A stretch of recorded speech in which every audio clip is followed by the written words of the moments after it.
What's up, good people? Mark Holmes here, and as always, I want to say thank you all for watching, commenting, subscribing, and being part of the Joe Blue Sports Report. Without you guys, as well as you ladies, you know that this literally does not work. I hope everybody's having a great day. I'm on the road, got to go do some drywall repair. It's a good hour and a half ride each way, so got some time to think.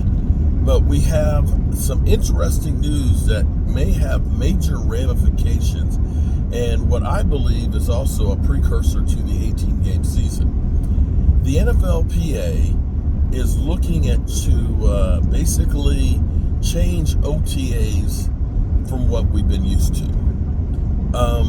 What they're looking at basically doing is consolidating the OTAs basically the middle of June, maybe early July, but having the OTAs start out, ramp up to training camp, thus getting rid of the May and April OTAs, voluntary workouts and all that stuff. But basically you basically are starting in June. There's a couple of questions I have about this, but I kind of like this because to me, you're kind of getting it piecemeal with the players working out. You know, you're working out in late March and April and then May and then a little bit in June, and then you're going off for 6 weeks. All the things that you learn, it's like going to school. You know, you learn a whole lot of stuff during the school year, but then you get, school's out for summer. And then by the time you come back, you'd have forgotten half the stuff that you learned the year before. And now you're starting all over. You have guys that are, in shape right there that maybe they're not keeping up and staying in shape the way they were. And you also have all of these soft tissue injuries. And I believe that a lot of that is because you've done this work, getting stronger, getting bigger and things, doing your installs and stuff. And then you go through, you have that 6 weeks off. Well, now you got training camp where it is really short. You got 3 preseason games currently, which may be down to 2, although some people propose with an 18-game season that there would be more scrimmages between teams in 1 preseason game and then the 18-game season. So I think what happens is you get your body all started, psyched up and worked up and everything else, and then you stop, and now you're going full go again.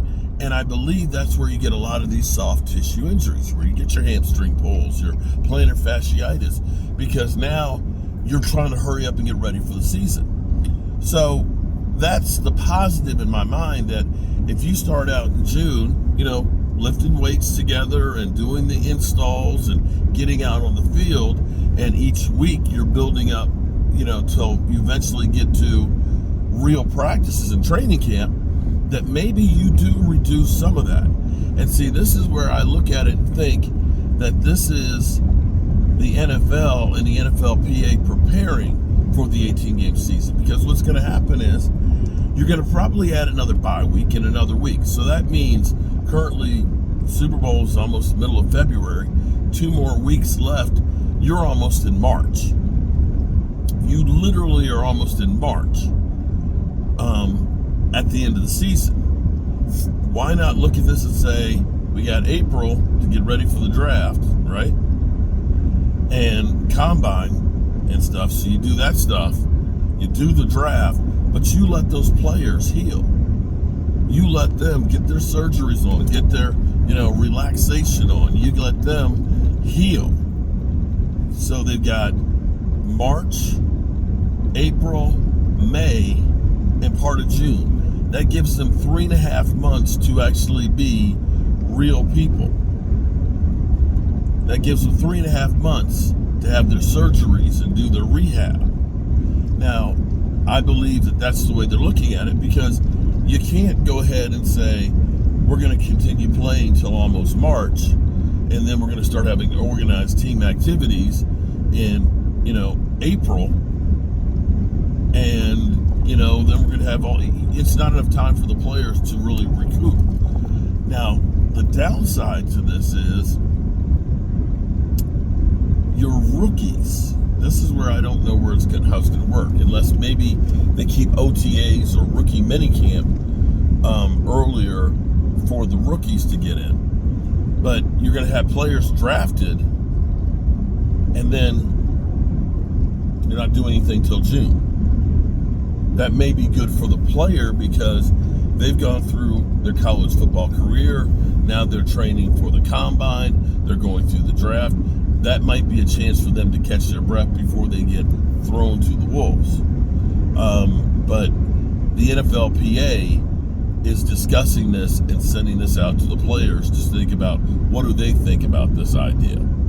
If I'm a player, maybe I like this more because this does give me some time where I don't have to think about football at all. Now, that's not to say somebody like Dak Prescott, with the field in his backyard and the players that are gym rats aren't going to continue to work, because they will.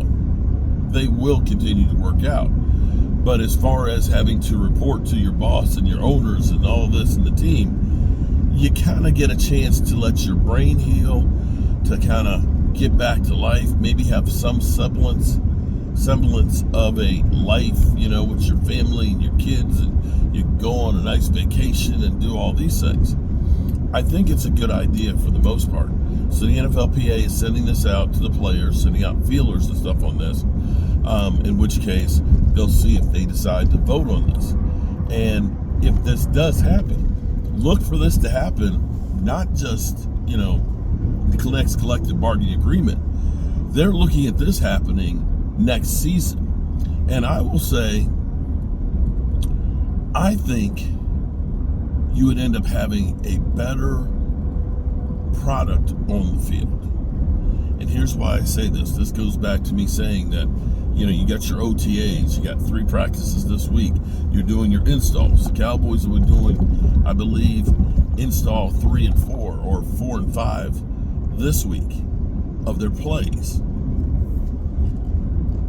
Doing those installs closer to training camp and continuing to work where you can kind of go back over them and stuff, that when you do get to training camp, it's all fresh in your head and you're going to be in shape to continue to go ahead and hit the ground running. Because you know how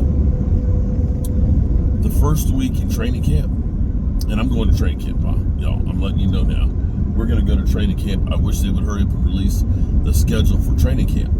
But you know how training camp starts out. Training camp the first week is they're not even wearing helmets for the first couple of practices. Then they're going to come out and start wearing helmets, the next couple of days. Because usually on a Monday, they'll get to training camp, do their physicals and stuff. And Wednesday will be the first first press conference to open training camps and first practice. And then maybe Monday would be the first padded practice, so Monday and Tuesday. Well, if you've already been doing all this work, you can immediately start getting into doing that other stuff. But we'll see how it goes. All right, good people. I'll see you soon.